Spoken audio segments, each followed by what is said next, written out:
Kai, oh boy, what's your name? My name? Yes.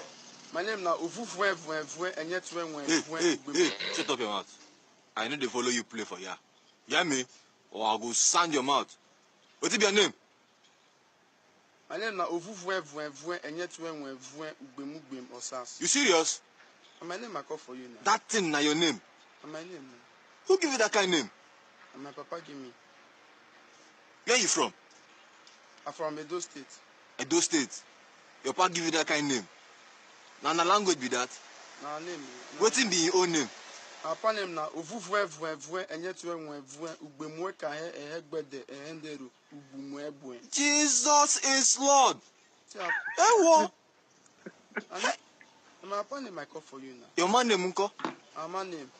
Our name now Ebebetiete Emesiere Emende Henderu Ubumwebwe. Don't die. Why they laugh now? Guy. You people should be wiped out of this earth. What you do now? Which kind of name be that? My name I call for you now. My younger brother name now Ubumweka Hegbede Henderu Ubumwebwe. Get out from here. What are you watching? What is happening right now? Jesus is Lord. What is happening right now, dog? What is this?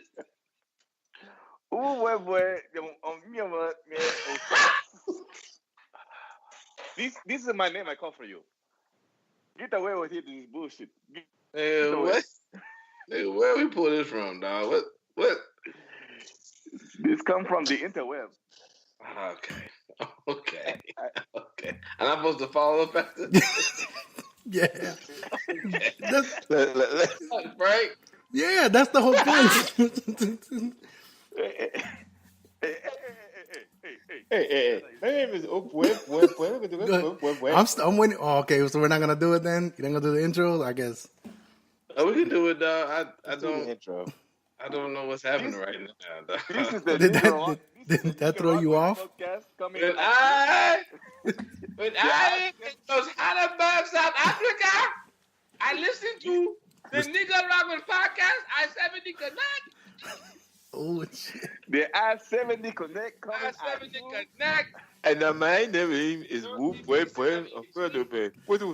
you? It's Stockton meters. It's with Joe Jefferson. hey, what's my with you? Jesus is Lord. Okay? Jesus is Lord. Hold on. That don't get me killed. Nigerian woman. Come on. Hey, all right. They made me do it. That's gonna get me murdered. Anyway. All right. This now I go, hey. Never mind that bullshit skit you just heard, brought to you by Frank. That is Frank 30 Pieces of AG, up in the basement studios, Topeka. We are Nigga Rock Podcast, I-70 Connect, back at you again. Happy New Year. Since we can't afford a sound machine, or we have a sound machine, but Frank just has bullshit sounds on it, so that's how we do it around this motherfucker. We got my man 30 Shots Pieces fired. AG. I am the KC Store. Got my man 10 meters, Joe Jeff. We all here. We got one AWOL. I don't know if his gout flared up or his old lady said he can't come out to play. Hey. Easy on the gout talk. Easy on the gout talk. Oh, is it personal? Yeah, we have a foundation awareness week about that. You got gout awareness week? Yeah, we got a gout awareness week. Just at your house? No, it's just it's a thing. It's a thing with the Gout Foundation. Gout Awareness Week. I see you guys don't see I see you guys don't read the show notes. Flare up. What? Hold on, what? It's the weakest shit flare up. That's what happened. All right. I don't understand, that's dog. the gout awareness week. Yeah. We talked about this gout shit. You try to clown on people with the gout. I'm not clowning. I just said, man, she had a flare up, dog. I don't know. Should I say hemorrhoids? Is the hemorrhoids awareness week next week, nigga? Can I get it in now? Yeah, that's next week. Next week is Assholes on Fire Week. Oh. Damn. Ooh, boy. Wait.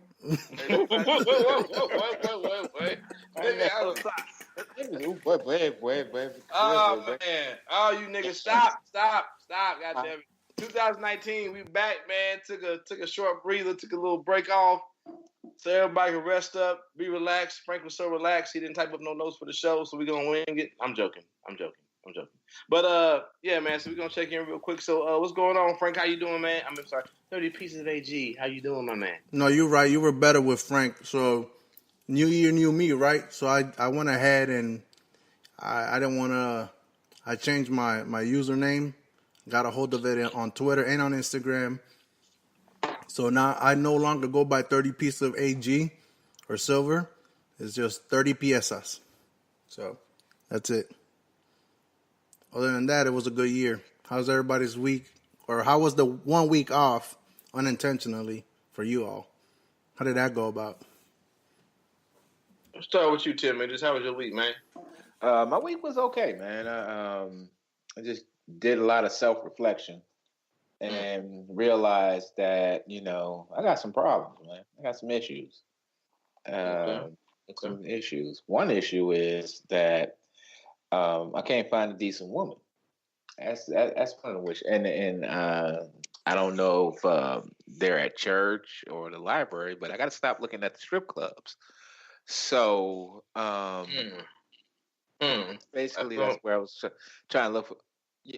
I thought you could find decent women in the strip club, but apparently you can't do that. And then you'll get in trouble by saying that there are no decent people at strip clubs because you're there, so you're not a decent person. Oh well, I am a decent person, of course. Okay. Although I like to look at they're there working hard for their education. You know what I'm saying? So it can't be education and/or money. Or money, yeah. They're trying to better themselves. It's a stepping stone to a career or an acting or professional. I don't know. It ain't gotta be all that. They could just like stripping. I don't know. Yeah. Well, good luck to you in your endeavors, man. Hopefully you find a good woman, a decent woman. Yeah. All right. Yeah. Well, thank you. Thank you. Thank you very much. Yes, sir. Hey, what's up with you, Joe? What's going on, man? Back to the grind, man. Started back to work at the nice little 2 week break. So just doing that. Got back from a little road trip. Got on the plane, that type of thing. So enjoyed my time off. Good shit. Yeah. And you, Frank, you already said you good. More to add? What's going on? How you been? No, I mean, I just want to see I just want to ask you how was your time off or your week off? I know you spent it with your daughter, and you shared that on social media with us. So, how was that, man? You know what I mean? Like having her back after going to college and stuff. It was good. I mean, spent some time together with her brothers. Went to one of the basketball games. If you saw some of the pictures, it didn't turn out the best for one of the twins. Dislocated his finger, so that was cool. But good that no broken bones. Everything is fine. He should be out there back on the court probably about 2 weeks. Awesome. But as far as my daughter, man, good to have her back home. See that college has not changed her, but has changed her. You can tell that she's more of her own person. She's more, a little more independent, a little more self-assured, a little more confident. Seeing that she's way out in Philadelphia and making it happen on her own, which is a good thing. Man, is that coming through the speakers? Hold on. Did I hear that deep in the speakers? No. Okay, that's cool. I'm not picking it up, so you're good. It's on my end. So yeah, man, it's just real good to see that that a lot of the things that her mother and me, my sisters, my mom, her other grandmother, everybody that that played a part in making her the young lady that she is. Those teachers coming through and she's making it happen. Let me see. She hadn't got her grades back yet, but she's probably looking at about 3.8, 3.9 for that first semester. So it's awesome, man. And not bad, man. So real proud of her. I mean, she's really for real out there doing it on her own. I think the only time she called me for some funds was to help pay for a plane ticket, which I paid to get her back here for sure. But everything else, man, she's just making it on her own with her little scholarship, her little grant money, saving it, doing what she got to do to make, I shouldn't say do what she got to do, but making sure she's not just spending money like wild recklessly. That way she can make ends meet and be self-sufficient while she's there in Philadelphia. So really proud of her, man. Happy to have her back, even though she leaves me next week. But yeah, that's that. What's up. That's what's up, man. It's always good, because I mean, on this podcast we had your boy, he was playing high school, and then we're still doing this podcast, and he's out he was in JUCO, and then now he's up in Chicago. Nah, that Chicago shit didn't work out, so he came back to Topeka. So he's up in Washburn now, going to school, pursuing that MBA. Yep. Oh, okay. So is he playing ball in Washburn, or he had to take a semester off because he transferred from another school, but he wasn't released by the other school. And we talked, one of my many rants on here, we talked about how, and Joe can talk about it too, how college athletes are behind these schools and they sign these basically contracts. And even though the school promises you things off paper, when you get there, the promise isn't held up. You're still beholden to that school. So basically, the coach said there would be housing and basically promised things that they couldn't promise. And I was trying to warn him, I don't think this was right. But hey, these are your choices, man. But I don't think what's being said to you isn't going to happen. That's interesting. He had to learn the hard way, the Fat Man Greezy. So what was the decision? Because he could have gone anywhere. Well, we'll get into that at some other point. The decision, he's from Topeka, and his mom is still in Topeka, so it's easy to come back, slide with your mom for a minute, and then he got lucky. I told when the shit came clear, I was like, hey man, if you leave now, you can at least roll in Washburn and not miss out on a whole semester of school. You might miss out on playing basketball, but at least if the goal is to get a degree, which you told me, that's the goal, we can get you into school and we can get you you're going to miss a semester of college. Can you miss that semester of college, especially at a young age, it just increases the chance that you're not going to get back in school. Right. Yeah, it's just going to get harder. And I try to tell that to my youngest brother too. It's like, you can make up all the excuses you want now. It's just going to get that much more harder and more difficult to get in. I'm not saying that it's not doable because I did it. You've done it, and so has Anthony. Yeah, I did. But it took a long time. Yeah, it's not as easy, and things have to go a certain way, play out a certain way. You know what I mean? Trust me. Yeah, it's a work in progress, bro. It is. I did my master's online. That was, bro. I wanted to quit every day. I legit told my teachers, just tell me to quit, and I will quit. I won't put any effort into it no more. And sure enough, they gave me a chance. And when somebody believes in you and gives you a push, then it's kind of hard to, give up. You know what I mean? So anyhow, so I like that motivation they gave me. Anyhow, so a lot has been happening the last couple of weeks. We have several stories. We try to narrow it down to some of the ones that we want to at least try to tackle on this episodes.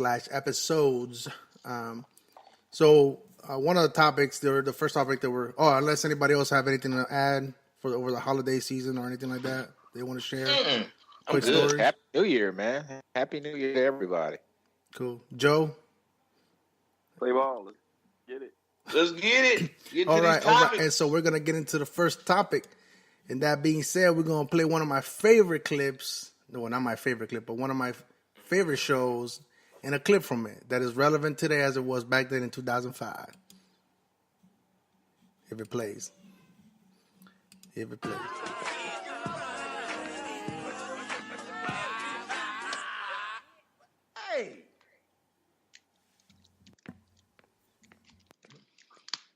What the hell is wrong with you people? Every famous nigga that gets arrested is not Nelson Mandela? Yes, the government conspires to put a lot of innocent black men in jail on fallacious charges. But R. Kelly is not one of those men. We all know the nigga can sing. But what happened to standards? What happened to bare minimums? You a fan of R. Kelly? You want to help R. Kelly? Then get some counseling for R. Kelly. Introduce him to some older women. Hide his camcorder. But don't pretend like the man is a hero. And stop the damn dancing. Act like you got some goddamn sense, people. Damn. Don't playing around here. Anyhow, so just with all this stuff going on with R. Kelly, I came across this clip from the Boondocks. That was in 2005. We're in 2019 now, and this man. But let's remember that was 2005. When did that piss tape drop though? I could look that up. Yeah. You got Google it. Was like old, it was 2000, old by then, too. 2001 when that it piss dropped. tape dropped. Yeah. So it was reported before then, but it was like 2001, bro, when that piss tape dropped. Right, exactly. Because it's relevant because niggas was still saying in 2016 when niggas that I know went to this motherfucker's concert when he came to Kansas City and packed that motherfucking concert arena, dog. Now all of a sudden these same niggas mad. Well, he sold out a show. He sold out a show this week, didn't he? Well, in Kansas City. No, this week it was celebrating his birthday. In America, though. No, in America, yeah. But I was speaking specifically to motherfuckers who are on my Facebook feed, who are my friends, who I know for a fact went to this nigga's concert in 2016. That's why I'm like, what new information came out between 2016 and this documentary that you niggas now mad about? Right. That's why I was just amazed. Like, ain't that new came? Only thing new came out is now you have faces to match with the motherfuckers he's been pissing on. Right. That's the only new. That's the only new aspect of it, because now we can see who exactly were the victims of man's debauchery. Because god damn, shit. All I could do is before, I used to love R. Kelly. I ain't gonna lie, I was a fan. I was a diehard fan. Up until the allegations started coming out, and then things started to kind of ring true. So when you stop listening? Huh? When you stop listening? I ain't gonna lie. Look, hold on. What'd you say? All right, let the man speak. Let the man speak before I mute people. So I stopped listening to his music back in 2000. No bullshit. All bullshit aside, 2016. I haven't really listened to his music after that, but it was 2016. Okay. I guess.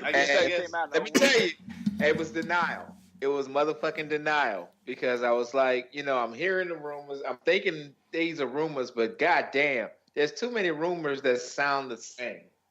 Him pissing on this little girl. Even the piss thing. So when the thing came out about him marrying a 15-year-old, right? He married Aaliyah. He married Aaliyah.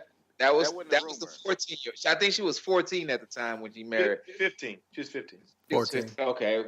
Well, it doesn't matter. Shit, she was underage. I just want, but not even technically. At that point in time, if he had came to the state of Kansas, he could have married her. I mean, he could have married her no problem. They would not have to forge a document. Yeah. No, because up until 2000, I think like 5 or 6 in the state of Kansas, as long as you have parental consent, you can marry a 14-year-old. Right. Correct. But which is fucking sad. But we won't talk about that. It is sad. I think Missouri, from what I hear, is a state with the lowest legal marriage rate, where you don't need a parent's signature, if I'm not mistaken. I don't know. It's like 15 or 16, something like that. It's 16, I think. Like that. I think it's 16. It's below it's like you can't sign a legal document, but you can sign this legal document, huh? Yeah, you can sign a marriage document. Right. But you can't enter in the contract. But isn't a marriage certificate a contract? Hold on. We trying to get out. So 2016, bro. Yeah, 2016. I ain't gonna lie. 2016 is the time I left. But the niggas' music ain't that good.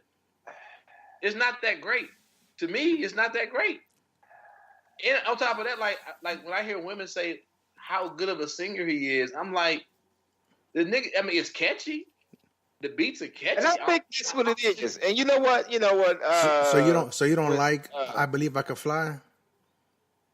Fuck that song. I think I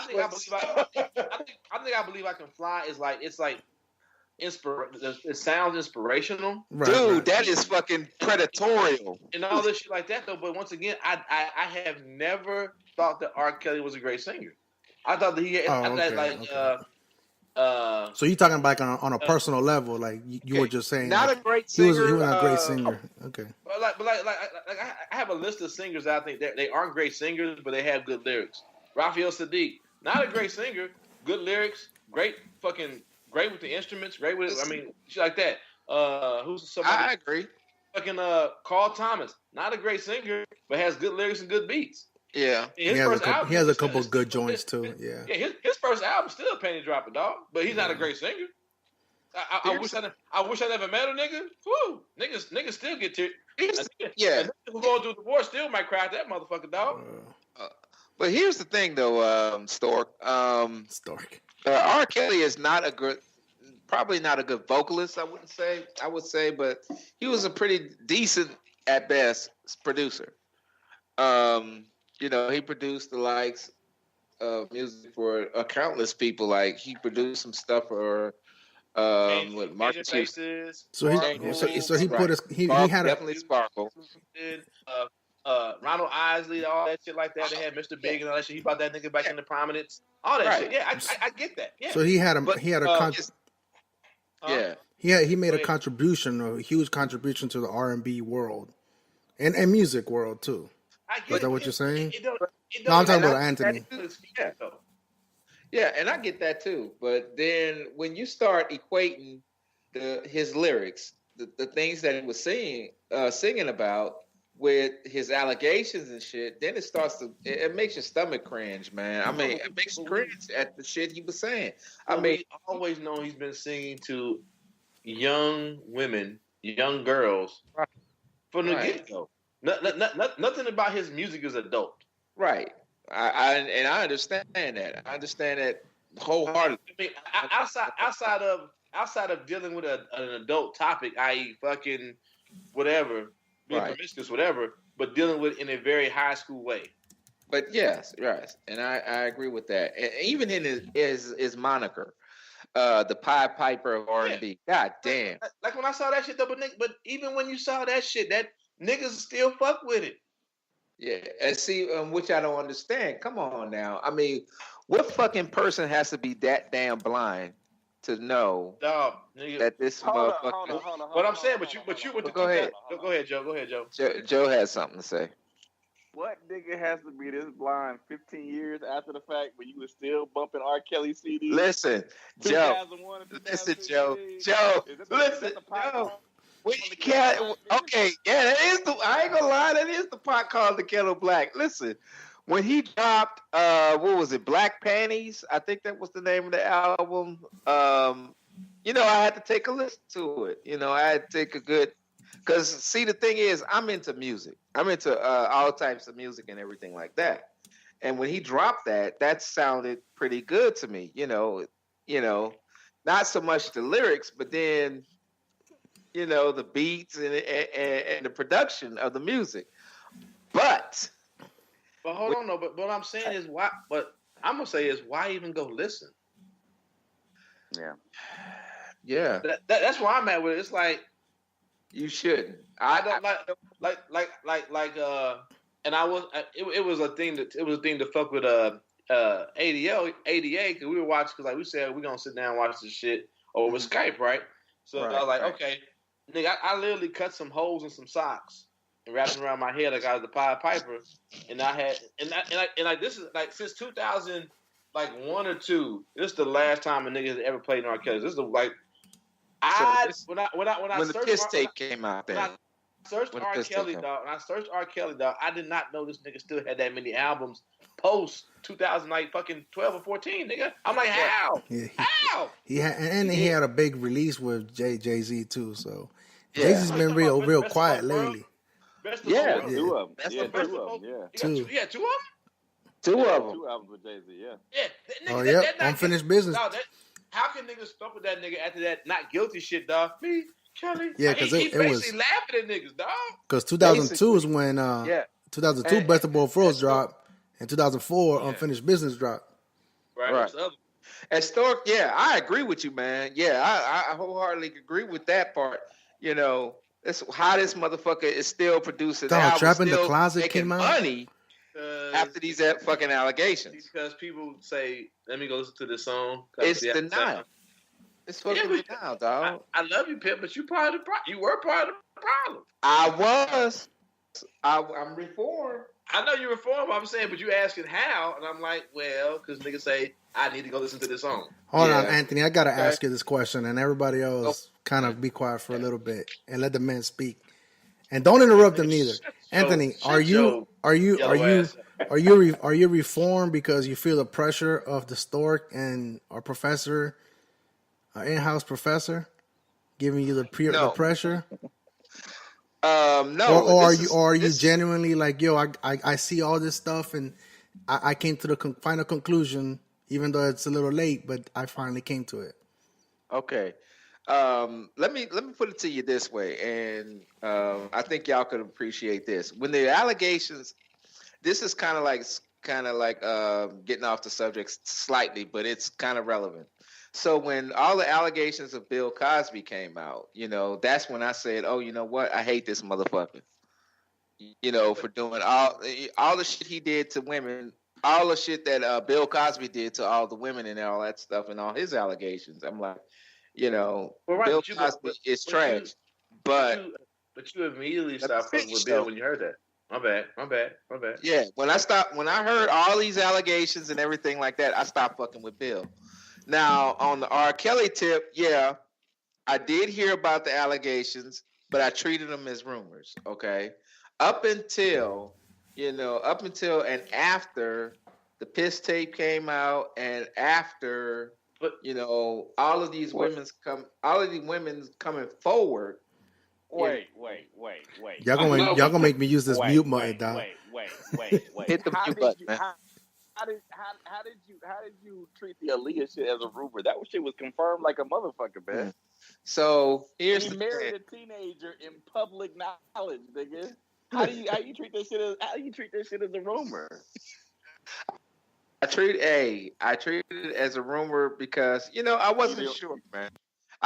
It was denial. It was denial. Okay, no. It was denial. I'll admit that shit. It was fucking denial. I denied the fact that all this shit because the music was good. I'm about to say, just say like you liked him. He was one of your favorites as far as music went. So you excuse the shit, dog. That's all you gotta say, bro. Yeah, and I excuse.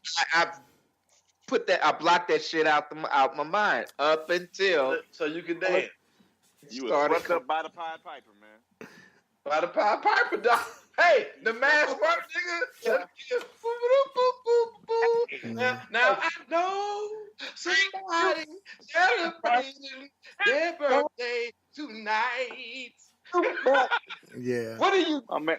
Let them talk. I was out here two in the name of love, nigga. Hey, No. dog, I said, Okay. I know Frank be on Twitter too. And all you niggas on Twitter, dog. I don't know if y'all saw that one tweet. Some nigga said, "Well, now we canceling R. Kelly.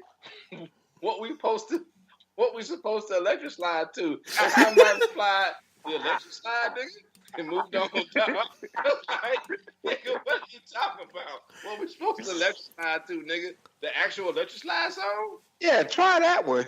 No. Try that one, nigga. You can try the bus stop. Because since the electric slide is from the bus, the electric slide without all the child rape. Right. And see, folks, I want you guys to appreciate that we're having a conversation about R. Kelly, and we're not down each other's throats right now, not yet. You know what I'm saying? So what's coming? Hey, I'm drinking, nigga. So I don't know, dog. I'm just saying, like Andy, my man, 10,000 grand, dog. But it's like, I think we discussed it on. You yada yada yada shit out of that piss tape, out of that Leah shit. Let me tell you something about the piss tape because I never saw the piss tape. Bullshit. I never saw it, and I don't want to see that shit because I know there's a fucking 14-year-old child on that shit, and I do not condone. Allegedly. But if you knew it though, but you kept listening to the music. Dog, man, I'm telling you why. I never saw the tape. He was one of your favorites. He was one of my favorite artists. And it goes to something that Winston always talks about.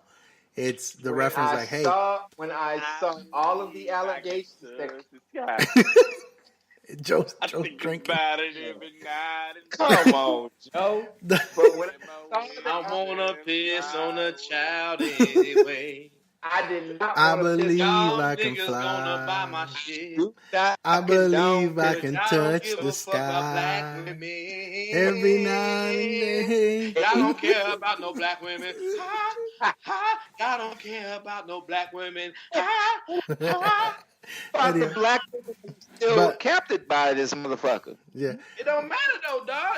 It don't matter though. It's like but like it's the same. Like me and James talked about it like on one of my posts. It's like we niggas are fucking victim beholden to this old fucking style of teaching where we all done had grandmothers, mothers, old aunties that say these fast ass black women, these fast ass black girls, and they put it all on these girls while letting these men slide. So the women who grow up in these homes too are also beholden to that teaching too.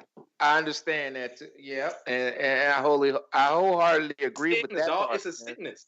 It is a sickness. It's I believe it is a sickness because, it's not these girls, man. I mean, these little girls out there, they're pretty much innocent, man. It's these fucking slick talking ass niggas out there that's trying to entice these little girls to come on there, and Dia, I don't know Dia. I know he didn't say it, but he posted on Instagram said there ain't no fast ass girl fast enough to get away from an old ass nigga that want to fuck her. Exactly. So you got you got to have a mindset to want to fuck a child, dog. Yeah. Like even like dog, when I was like 25, 26, even then, dog, I wasn't trying to fuck with no 18-year-olds. It's like, you don't talk right. A nigga done been around the world. Nigga done been deployed. I done been to some different things, talked to some different people. I ain't saying that you stupid or dumb, but you ain't talking shit that I want to talk about. Right. So even technically, if I fuck you, it's above board. But after we get done fucking, what we gonna talk about? We ain't got nothing to talk about. So why am I even fucking with you? So here you got a 27. What was he? 28 when he married Leah. I think he was like, I don't think he was quite 30 yet. Yeah. He was 27, 28 when he married a 15-year-old, bro. What the fuck that look like? And then you have all these fucking adults around. That's the reason why I'm like, I know everybody ain't gonna watch, but like that like you know about it. But when you see how all these adults allow this shit to happen with this child, all because they were getting a piece of that cheese, dog. They were getting a piece of that cake. Like the one dude who the bodyguard who knew about it. There was some old, I think it's the old dude who his, I don't know if he was head of security or whatever the fuck. This nigga literally said in the same episode, you watched it, like in the first part, he was like, "Oh man, I couldn't believe this, man. I didn't want to believe that R. Kelly was fucking with Leah. She's a child." But then 30 minutes later in the same episode, they talking about, I was there when they got married, and Leah was crying, and I want to talk to her. I'm like, nigga, what the fuck are you talking about? All right. Somebody got to say, "Hey man, what the fuck are we doing?" Somebody got to raise their hand, stand up, and say, "What the fuck are we doing here?" And on the same hand, you my man 20 grand. Somebody got to say, "We shouldn't listen to this nigga's music." Yeah, we shouldn't. That's what I'm saying. Like when people joke about it and say, "Oh man, this like we shouldn't be digesting this nigga's music."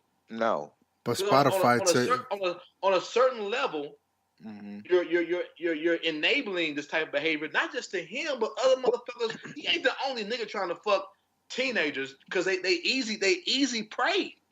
They easy prey, and you gotta protect whether it's a teenage boy or girl. We gotta protect them, dog. They easy fucking prey. They're not thinking about tomorrow. They just think, oh, this old nigga, this old woman likes me and finds me attractive, so I must be special.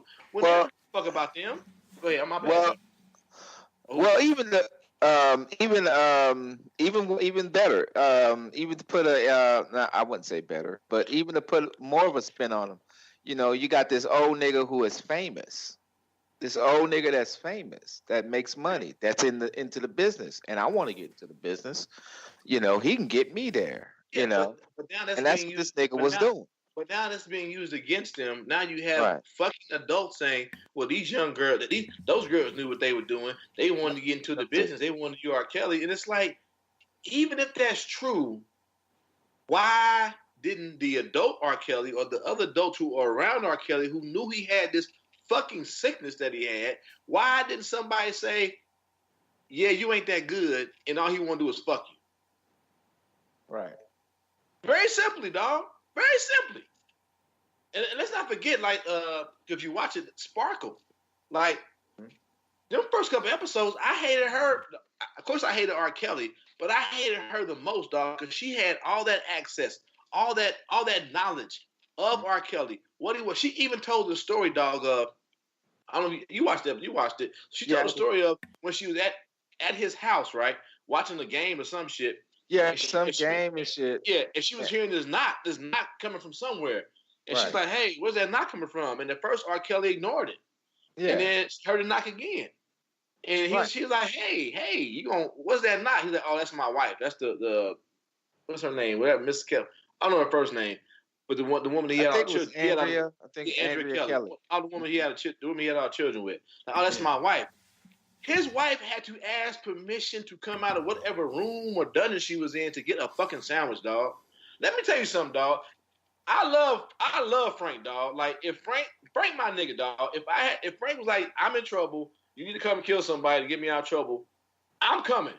If I go to Frank's house, dog, and Jamie is locked up in the basement and gotta ask permission to come get a fucking sandwich, I can't fuck with him no more, dog, on any kind of basic human level. But Sparkle was like, no, not only did Sparkle keep fucking with him, fucking with him. She sacrificed that 14-year-old girl to this nigga. She knew she had all this access, saw all this fucking and everything else going on in the studio, and she still brought her 14-year-old niece to this nigga, dog. Wait, hold on. They met when she was 12. Oh, 12. I'm sorry, but 14 is when all the shit was happening. Yeah, all shit happened when she was 14, but met the poor girl at 12, dog. 12. And then he had this 12. I don't know if she was 13 or I don't know if she was 13 or 14 when they was talking about they was having slumber parties at the studio and shit like that. Mm. And you knew all this shit. I'm like, I definitely hate that nigga, but bitch, I definitely hate your ass too. You can get in the same bushes down to set on fire as this nigga. Wait, I don't know how far you got, man, but all of these. We got 2 more episodes, though. Okay. So I don't know how. I don't know if you've seen Here's this. The thing, Anthony. Though I know all the shit. Like Joe was saying when we was talking about our chat group, ain't no new information. It's just new niggas coming out trying to. All what's happening is niggas knew this shit was about to come out when Dream Hampton said, "I'm about to fucking put this documentary out." And the only thing that's happening is now niggas trying to get their story out so they can separate themselves from this nigga and say, "Hey, I told the truth." But nigga, where you been for the last 20 years? Yeah, why didn't you defend these people? Why didn't you defend these girls, man? Because people enable it. People say, "Hey, I got to listen to Black Panties." Yeah. Yeah. I'm just telling you, dog. When you go, I'm not trying to put you on blast, dog. But when you go listen to that shit, when you excuse that shit, you enable the shit. Yeah. I ain't saying you on the level. I'm not saying you on the level with them, but in a way, you condone and enable by supporting a motherfucker who fucks 14-year-old children, bro. That's all I'm saying. And by not saying, and you do the same. I think you do the same thing if you stay quiet and don't say anything. I would say this. There's a lot of things that you know in the last decade or so, probably a little more than a decade, has come to light to me, and I paid my ear to it more, and so I knew about the piss test. I knew about all that stuff.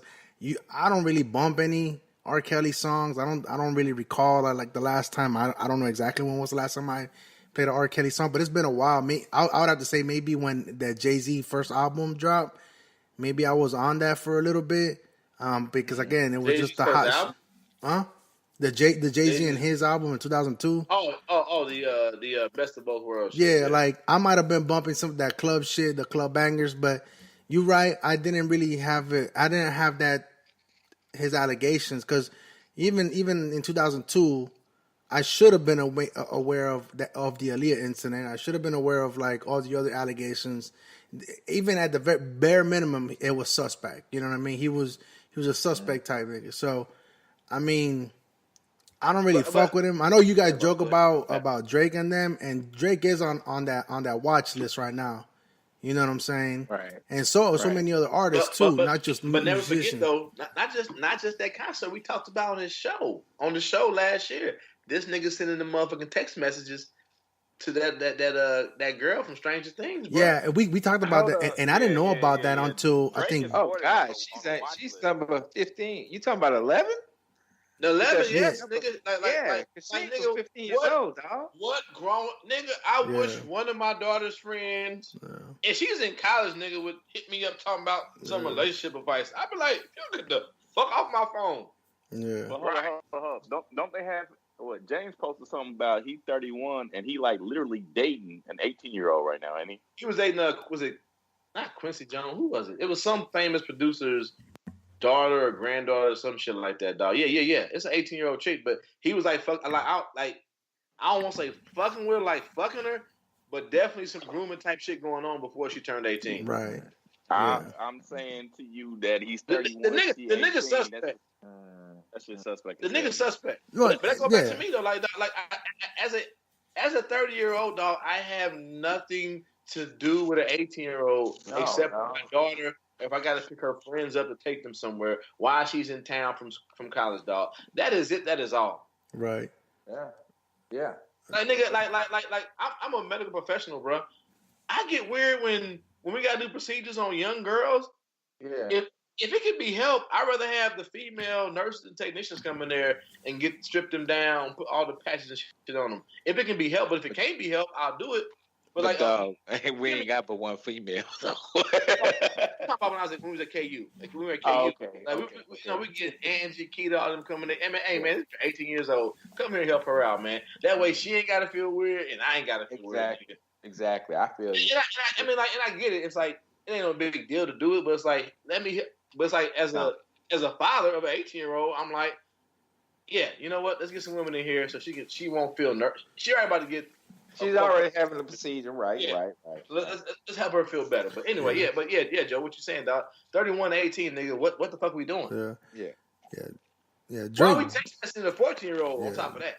Yeah, Drake's on a. He has to be on someone's watch list. Like, gotta be. I mean, and I mean, I'm fucking with you guys. Obviously, I'm more aware and attuned to more hip to the game now because I'm gonna be honest. Like, you know what I'm saying? Like, I'm telling you right now though. If you have a little girl, dog, your motherfucker, nigga, your eyes gonna be. Yeah. No, I believe that. Hey, nigga. Hey. That's as she get a little older, the 10, 12, 14, them little buds start budding, nigga. Yeah.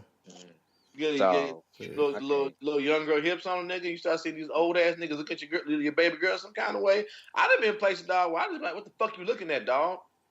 Yeah. And what talking about young having a young girl. Even though I found this on Instagram, I'm not sure that where you are.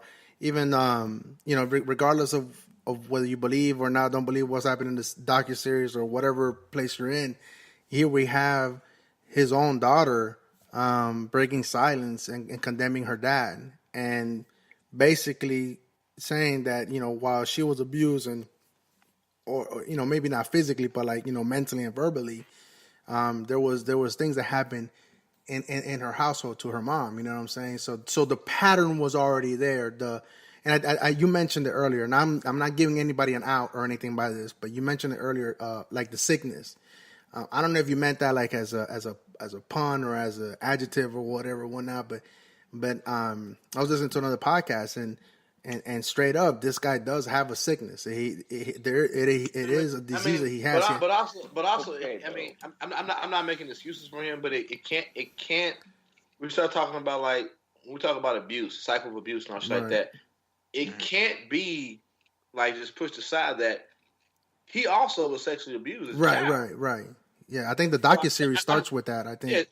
It talks about it, but I'm not making excuses for him at all because, like, Right? No.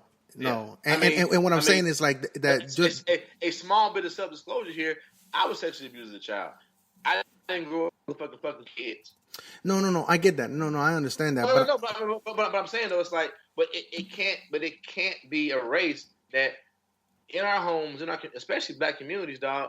Well, I only can speak. I'm sure it happens in white communities, but I don't know about the black community. We can't make it this sick, this crazy taboo thing where we're not talking about it. Oh, Where you okay. know that your niece is being fucking touched or whatever, but we breaking bread with the same motherfucker at the dinner table that may or may not be touching her. Right. You put that shit on blast, call niggas and put them out, dog. Yeah. Right. Well, no. I guess I was just wanted to point out that when you said sickness, I don't know how you meant it, but it just brought up the point It's sickness as in not normal, dog. Right. It's not normal. It's not normal for a man to lust and want after a child. Yeah, Right. for me, it was it just spurred that thought going back, and they were talking about that because you have pedophilia, which is that into little children or young children or whatever. But then I just found into this one, which is what ephebophilia, which is specifically the teenagers, because for pedophilia, I think the cutoff is like 12 or some shit like that. Right. But see, I didn't know that. I thought pedophilia covered like that whole thing. No, you know what I'm saying?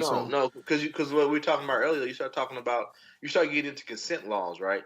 So legal definitions of whatever can't collide. So if in a state, if I'm 14, I can be legally married. It can't be pedophilia, right? Well, yeah. Right. Basically what I wanted to say is just like, while all this shit is horrific and horrible and really, but there is also a sickness out there too. I mean, fuck what he did, and it doesn't excuse anything. But there is a clinically diagnosed and clinically disordered. I don't know. I mean, I just ran across that. I just thought that was interesting. Especially like in our communities, we don't talk about these things. So how can we, like, at 35, I just came to find out this word and disorder. You know what I mean? And without actually talking with you guys, we don't talk about this in our communities. We don't talk about this Right, shit. but We we remain also, hushed all the time. even though with all our fucking technology, with all our fucking pornography in the palms of our hands, dog, we still treat sex and sexuality as this very taboo subject. Right. That's what happens, though. So if something that is very basic and needed for our fucking existence is sex is a fucking thing that we have to do to keep going. If it's treated as taboo, no one's going to talk about it. No one's going to talk about it, bro. Whether it be you fucking a child, whether it be you fucking your wife, whether it be your fucking teenage son or daughter having very consensual sex with their high school love, no one talks about it because we treat it as a very taboo subject. So it's this thing that we notice happening all around us because it has to be happening because there are fucking billions upon billions of fucking human beings walking the planet, but we don't talk about what brought them here. That's what happens. But see, Stork, that's American society, man, as a whole. We don't anything that is taboo, we don't discuss it. We think. Well, no, I get that, but I'm saying, right. Yeah, I get that. That's what I'm saying. But I'm saying that's how we arrive at places where, where your own children won't come and tell you that someone is touching them because you made them and their body and their growth and their sexuality to be this thing that's disgusting and dark and taboo and something that should never be talked about. Yeah, and that's one thing that, as far as adults and responsible people, is to enlighten them, I would say. And what I mean by enlightening, I mean by informing them that certain behaviors is wrong, but you can't also. But you can't just talk about what's wrong. You have to also. You also got to show them what's right, what's appropriate. And that when you get to a certain age or get into a certain maturity level, I wouldn't even say age, a maturity level, you're gonna come in contact with certain events, or certain things, sexually or whatever. And, they have to learn somewhere. And I would rather people learning in house and under responsibility versus learning it on their own and not knowing, what is right and what is wrong. Because see, one thing, I have a gang of nieces and nephews. I have I have like 15 nieces and nephews or whatever, especially, and the nieces outweigh the nephews, and I love each and every one of them the same.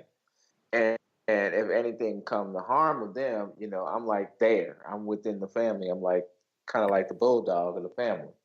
But I would think that their parents are responsible for enough to teach them what is right and what is wrong, whether someone addresses them appropriately or not. But not even about right or wrong though. Like a lot of, I won't say, just simple talk, like what Frank is talking about. Just simple talks about like sex in general. Right. Just talking about sex. Right, breaking the stigma early on.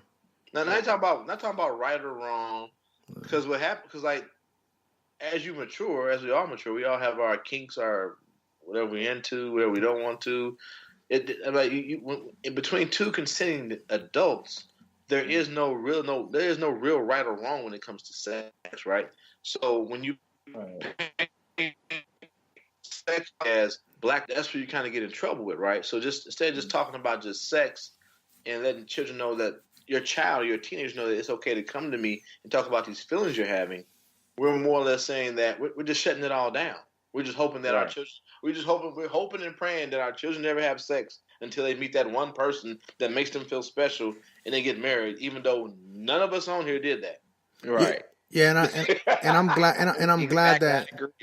And I'm glad that we discuss it. And I think this show has done a good job of trying to tackle some of these topics, and also trying to open up the communication barrier and encourage the communication within our communities ourselves, not just us, but in our communities and everyday dealings. And the R. Kelly situation, to be honest, is just, it's not. I'm not gonna say it's developing, because it's been developed. It's just a matter of like what's gonna happen now when, we're in the modern era of the information now. You see Kevin Spacey went to court. You see Bill Cosby went and got accused and got found guilty. You have the other big wig, the Weinstein. So and we're in this era of the Me Too moment too. So maybe now there's gonna be momentum to push to get this man the justice. We'll see. But I also want to say though, like, I know we gotta move on. I think we covered this. Yeah, we could just do like final thoughts real quick. What are your final thoughts on R. Kelly situation, Stork? Right. I would just say that everything we talked about, you gotta be careful, Mejia. These niggas out here, because we talked about it before, dog. There's a lot of niggas out there who don't want justice. They won't be white men. Right. So you hear a lot of people talking about, well, there's no documentary about Harvey Weinstein, even though I think BBC did a 6-part documentary, and then there's no documentary on fucking old rapey ass what's the nigga that married his stepdaughter or whatever the fuck? Woody Allen. Woody Allen. And Elvis Presley, and all this other shit that no one ever gave about. But all of a sudden, in order to defend R. Kelly, we'll bring up these white men. Because once again, that niggas don't want justice. Niggas want to be white men. So be leery of all. If you got niggas around you just bringing up these topics or using that as a yada yada yada, what about this white man? Be leery of leaving your children alone with these niggas. Yeah, that's my last thought on that. What about you, Anthony? I know, you got a lot going on. So final thoughts on the R. Kelly. We're going to revisit this topic down the road. So go ahead. Well, my whole thought is, watch your kids. Basically, just keep your kids safe. Away from these predators. Going forward. Because they're out there. Even if you want to try to break into show business and everything, it's not a cut and dry situation. You got to be leery of all these, predators that's trying to, take advantage of the young and the innocent. Bottom line, that's my final thoughts. And we also have Joe on here. Joe, I know you've been kind of quiet for the latter part of this conversation. Any thoughts? Any final things you want to chime in on before we move on to the next topic? No, I mean, R. Kelly has been a pedophile for a long time. We've known that, and people have just found whatever reason they want to find to listen to his music and patronize him and his shows and everything like that. And I think, people just need to grow up. That's all I got, man. All right, and with that, we'll just move on to our next topic. So I think was it Joe that introduced or put this meteorologist? Talking about we have a topic of like and I swear to God, like I be seeing shit on Twitter, and then like I love y'all because then 2 minutes later, or not 2 minutes, but like sometime in that day, one of my niggas will repost this in the our chat group. What's that? Yeah.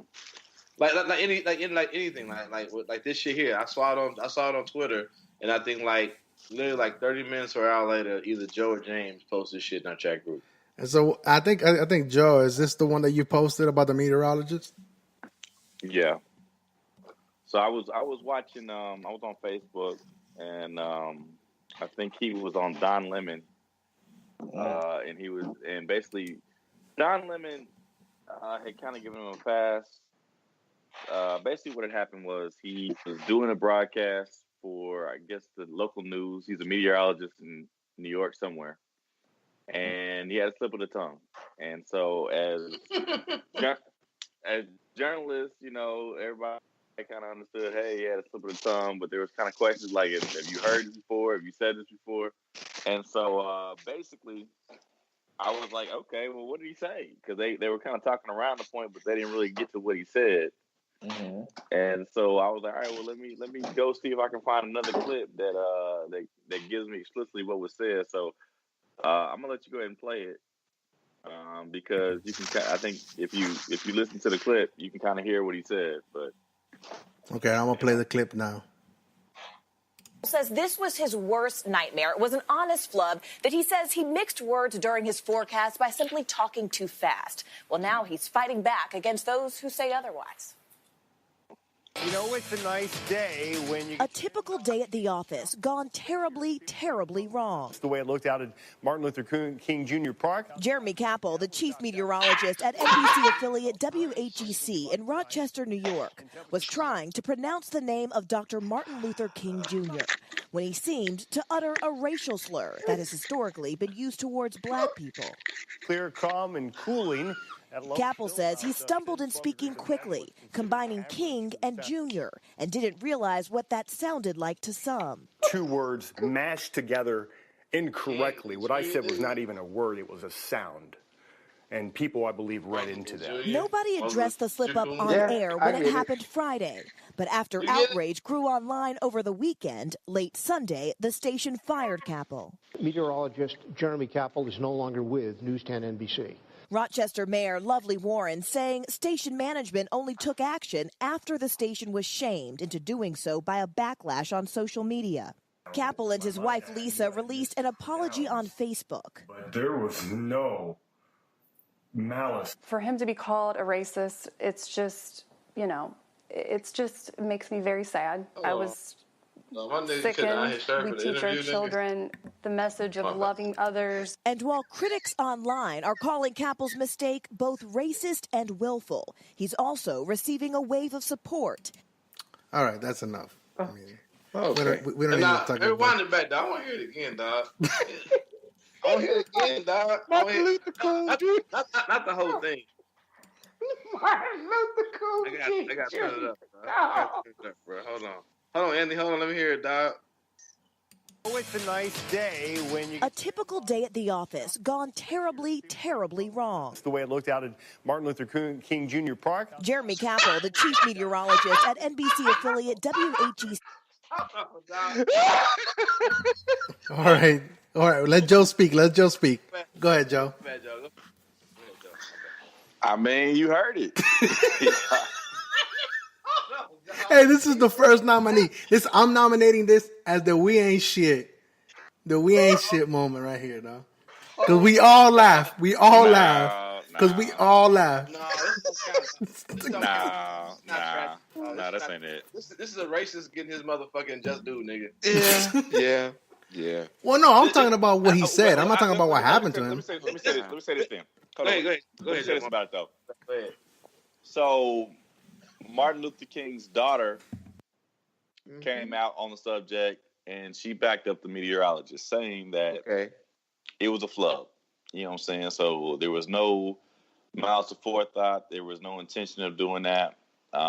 Saying that, he definitely should have got up and apologized as he did. So like I said, I listened to him apologize on Don Lemon, but I think he apologized on the network, and but then he still got fired.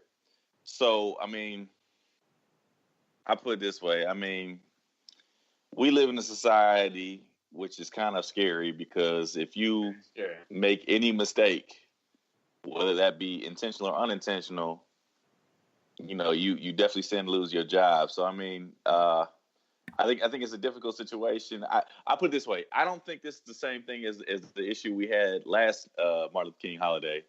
Last year, we were listening to the workers down in Oklahoma, and they were saying the same thing or something very similar about Martin Luther King, nigger off there, whatever they call it.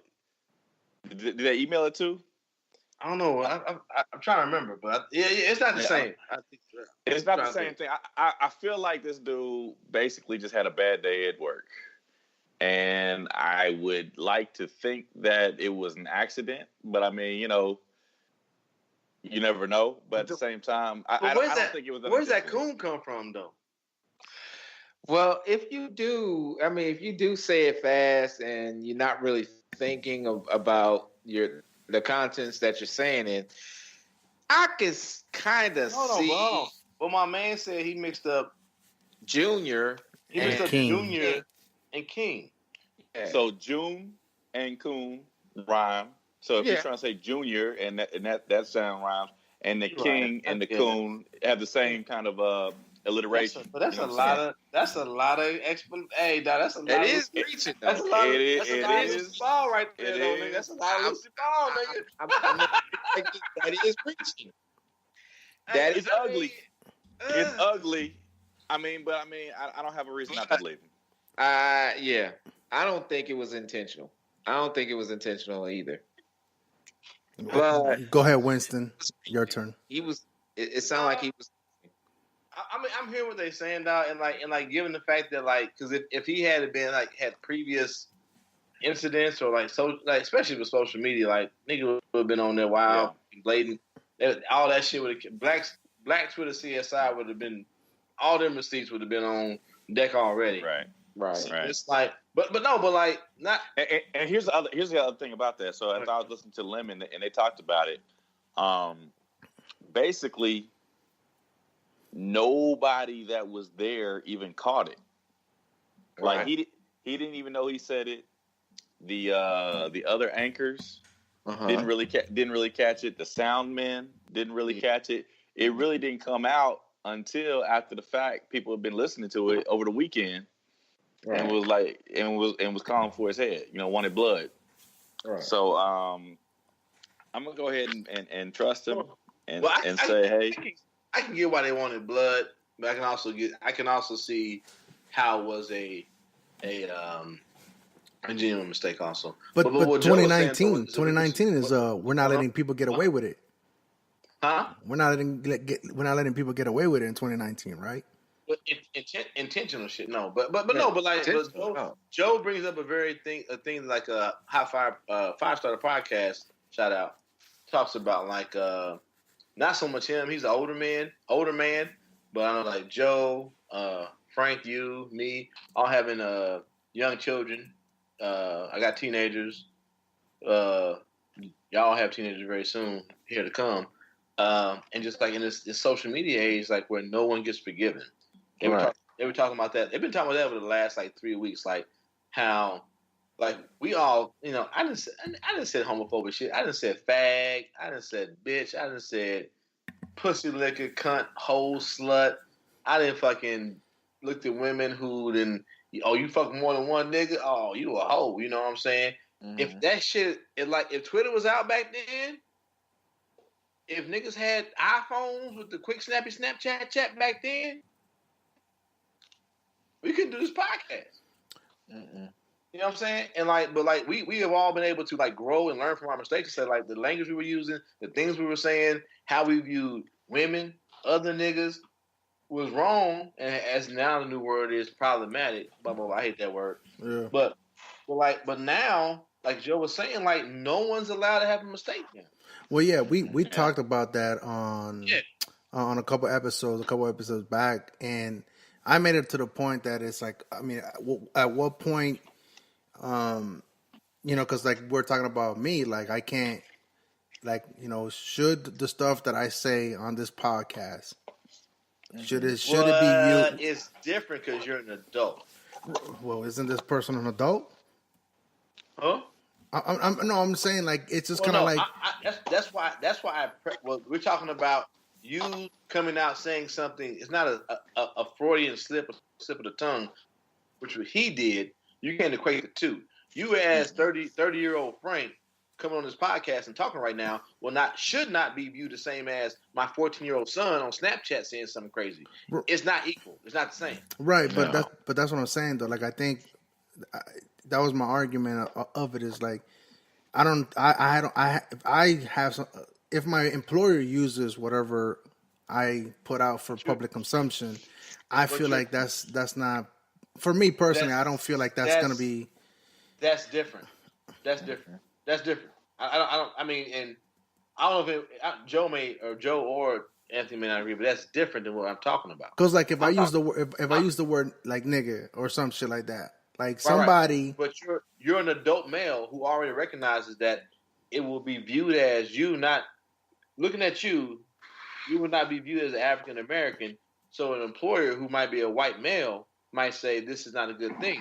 It's not the same as my 14-year-old child. Oh, okay. I'm still talking about the meteorologist. My bad. Well, no, but I tied it in to what Joe was saying, where no one in this day and age, no one's forgiven. And I said it's even more dangerous for the youth, because we talked about it numerous times here, where these MLB athletes who of late happen to be these young white males who said some real crazy shit when they were 16, 17, 18 in high school, and here they are now 21, 22, and maybe now one of my mentors, him, Sergeant Kramer, we talked about on the show before. One of my mentors growing up in the military was this small white man from mid-fucking Missouri who had Klan members in his family growing up, who he later came to I'm not going to associate with them because now that I've been in the military, I've been around black folks, I see all this shit that I was taught as a youth is wrong. But when I first met him, he still had some of that language. I met him very young in my military career. He still had some of that language. We was out somewhere one day, and he was like, "Hey, for a colored boy, you all right." I almost put hands on him. He outranked me by many ranks. I almost fucked him up that night. But we talk about, you were saying, Joe, in this day and age, no one's allowed to grow. No one's allowed to say, the way I was brought up, the way I was raised, the way I was taught. You're talking about a man who grew up with Klan members in his family. Yeah. That's a deep sickness right there. That's deep, deep, deep, deep. And then he joined the military and he went to Germany. He went to all these other locations, Fort Knox, Fort Bliss, all these other places, got deployed. And of course, the military is filled with brown and black people. And he came to find out that everything I've been taught as a youth is all fucking lies. All right. But in this day and age, he would never be allowed that. If he had been putting his thoughts on social media as an 18-year-old boy, they'd be like, no, fuck you, Sergeant Kramer. You said it's at 18. You can't grow up. You can't change. So I think it's very, very, what you said is very, very dangerous. It's very, very murky water that we're treading into. Yeah. But also, I try to teach my sons and my daughter, you can't put you can't. You shouldn't put all your thoughts on social media. Everything that comes to you, you shouldn't put out there. because it's going to be if you get any amount of money at some point in time, it's going to be used against you. Yeah, it's going to be scrutinized to that level, and that's what I guess for me. I don't know, Joe. Correct me if I'm misunderstanding. Yeah, it was a slip. It was a slip up from this meteorologist. You know, social media went after him, right or wrong, and then but the station took action, an employer took action, and they just didn't want to deal with the backlash. I mean, I don't for me, I don't think that that's fair to the meteorologist, knowing, especially like if he's being genuine about the shit. But I mean, but this is a year. This is the day and age of everybody getting canceled. And if you ain't got enough pull or enough money, you're gonna get canceled, bro. Yeah, right. So I guess, like, what are the final thoughts on that? We'll come back to you, John. And what are your final thoughts, Winston, on what do you think about like the whole meteorologist situation? Like I said, man, I can see it both ways. I can see it as, especially after Joe broke it down, how you can have that slip of the tongue, especially if you're talking fast. And like I said, man, like there's no like. Usually when people are just I'm gonna get on the air, blatant type of racist, there's usually somewhere something, some Facebook post, some Twitter post where they're like, oh nah, no, you've been suspect ever since. Right. You know what I'm saying? I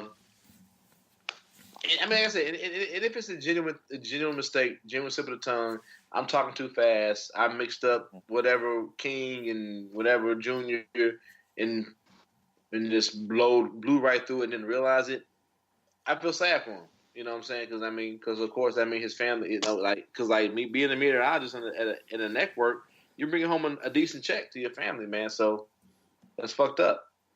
But see, it's fucked up. We in this day and age of everybody gets canceled immediately. I don't like that. Yeah, Anthony, any final thoughts or comments on the meteorologist? My only thought is, you know, yes, I kind of agree with everybody here on here that in the day and age of social media and, you know, the context of technology in general, you know, that mistakes or, you know, slip ups are, you know, I guess being scrutinized heavily and used against you, you know, in anything you do, even, you know, in terms of success or whatever.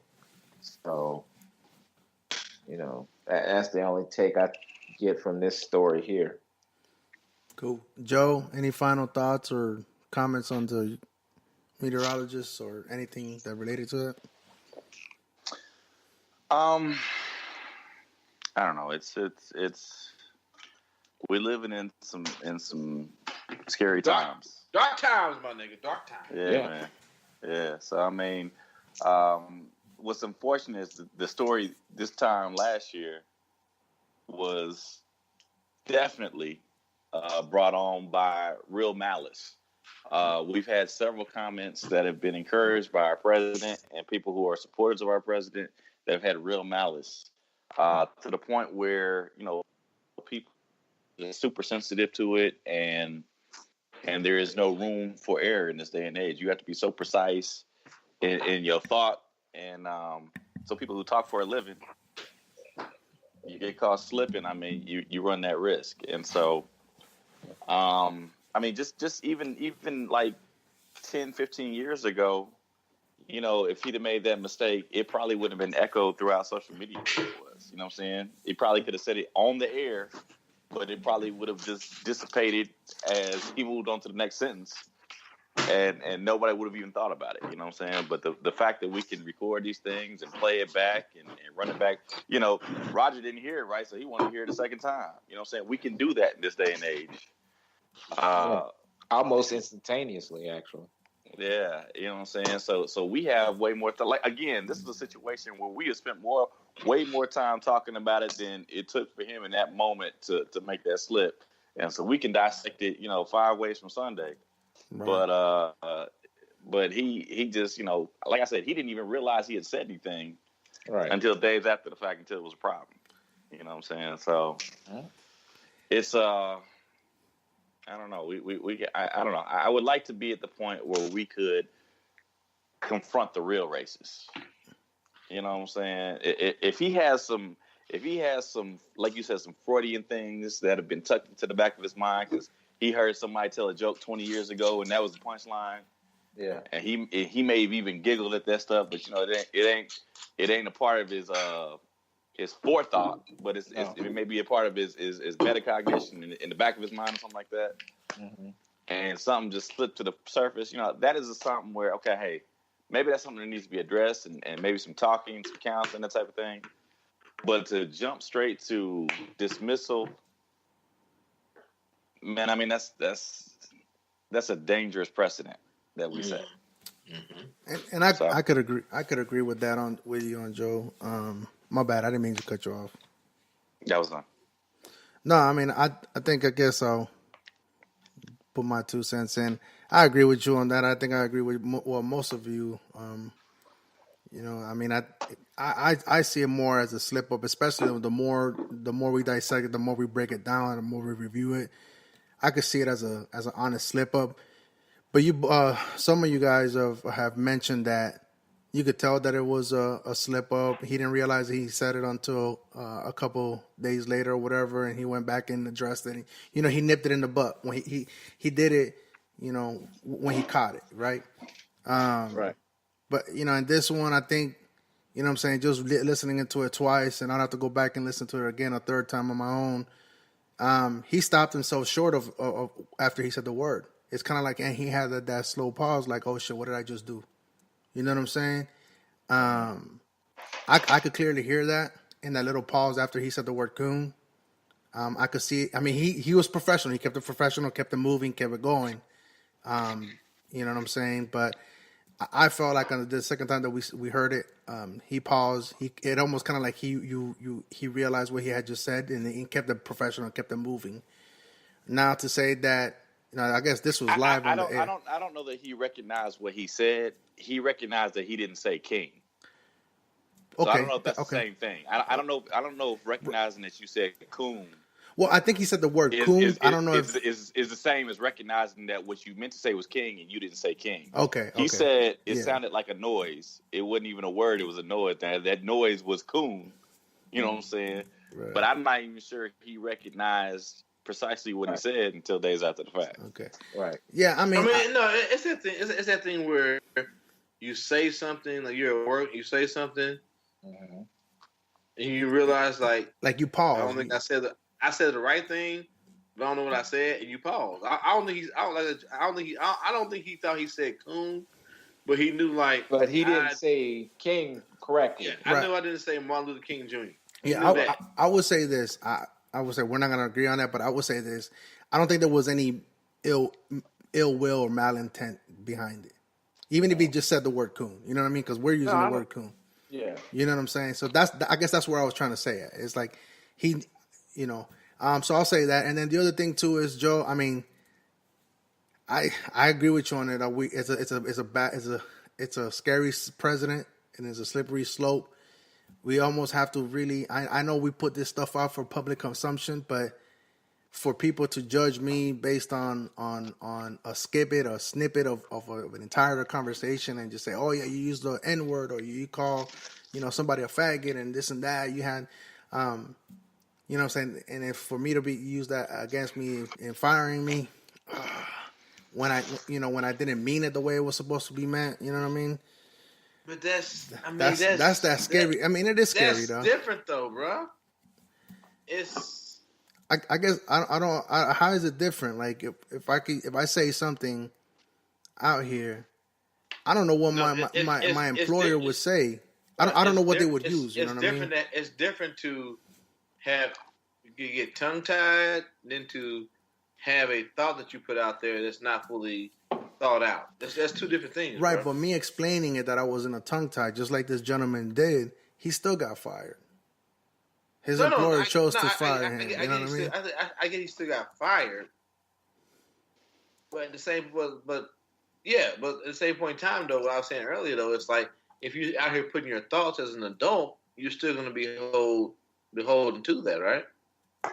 We already discussed that. I think the difference in the two situations is saying something intentionally, but maybe being taken out of context, right? Versus a flub where something was unintentionally said, but it sounded as if it was something that was malicious. Right. I think those are two different paradigms that shouldn't be conflated. You know what I'm saying? Right, but in this case, it was a flub, and he ended up getting fired, though. Yeah, I'm saying to you that is tragic. But what I'm saying to you, the paradigm you put out there, we're adults and we need to take responsibility for what we say. So if we say something with intent, even if it is, taken out of context, maybe that's arguable. That the context was not. Well, yeah, that's what I'm saying. Like, I mean, I'm not out here, gay bashing or slandering, but I don't know how somebody else is going to interpret it. But no one on here said that he should get fired. Yeah, we did. Yeah. Yeah. Also remember that though too, Pimp. Yeah.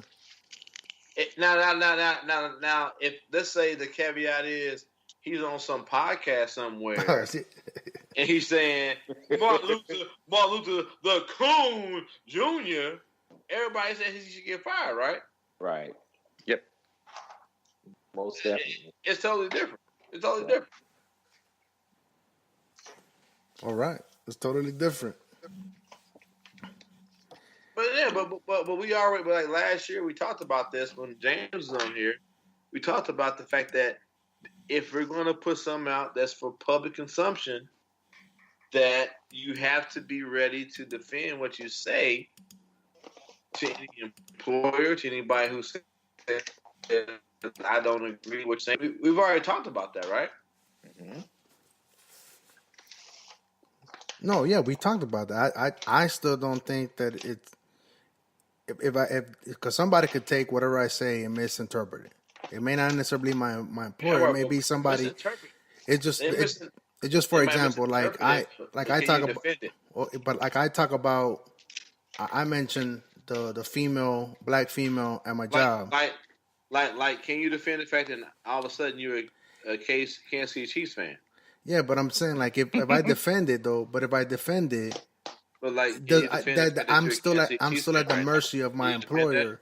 Can you defend that right now? I know you're trying to go to the segue, but what I'm saying is no segue. I'm just trying to figure out why you got the Kansas City Chiefs hat on. I'm trying to figure out why you don't have anything on, but that's okay. Oh, I wore all day at work. Okay, anyhow, so what's up? But what I'm saying is, I got pictures of my nigga. Hold on, let me show you how I clocked into work today. But what I'm saying is like I'm still at the mercy of how my employer wants to, with the final decision, even after I make my case of like defending my remarks. You know what I'm saying? Mm-hmm. So, to me, it's a slippery slope. You know what I mean? In this case, I guess to most of us, it was clear that it was a flub. And it was unfortunate that he was still fired, even after handling it and apologizing it, right away as soon as he, got it. So, but I mean, yeah. Hey Frank, when you went to work today, I like how you have to defend yourself, but hey Frank, when you went to work today, were you wearing a Chiefs hat? But you're not wearing it now. You're not wearing it now. So you only wear it because you're at work. Oh, because I'm in public. That's when I wear it. Not in the privacy of my basement. Okay. In public, I support the Chiefs. Not in the privacy of my basement. Okay. Right. Totally different. When you a closet ass fan, nigga. I'm a bandwagon. I'm a bandwagon. You a closet no, I'm not a closet fan. But when you a real fan, you wear that shit to work. No, I know the difference between real fans and closet fans. I'm a bandwagoner. I'm no shame in my game. I'm a bandwagoner. Ain't no room for you on the wagon, nigga. We can kick you off a long time. No, it is. Yeah. It is. Here's the question. Here's the real question. Are we going to be able to wear our Chiefs apparel on Monday? I am. Because I'm a bandwagon. Hey, nigga, where your Florida State Evergreen shoes at, nigga? Are they in the closet now? They behind this K-State stuff. Don't worry. Don't worry about it. We're gonna take number 13. Gonna take it to Duke, dog. They're gonna take it to Duke tomorrow, baby. Saturday, dog. Where are the Florida State Evergreen shoes at, nigga? Where they at? Did you I don't have the Evergreens. I have to go look it up to see if they even make them though. But that's gonna be on my shopping list. No, Yeah. with the shoes you had for like before Joe and all them got on, and you was flashing the shoes, nigga. Where they at? What you talking about? My Florida State Nike shoes? You know what I'm talking about. The maroon? Yeah, they're upstairs, dog. They're upstairs. I got on these Crocs, dog. I wear them Crocs, dog. I wear them Crocs. Upstairs where, nigga? In the fucking basement, nigga? Yeah, I wear them Crocs in here, dog. These are my house shoes, dog.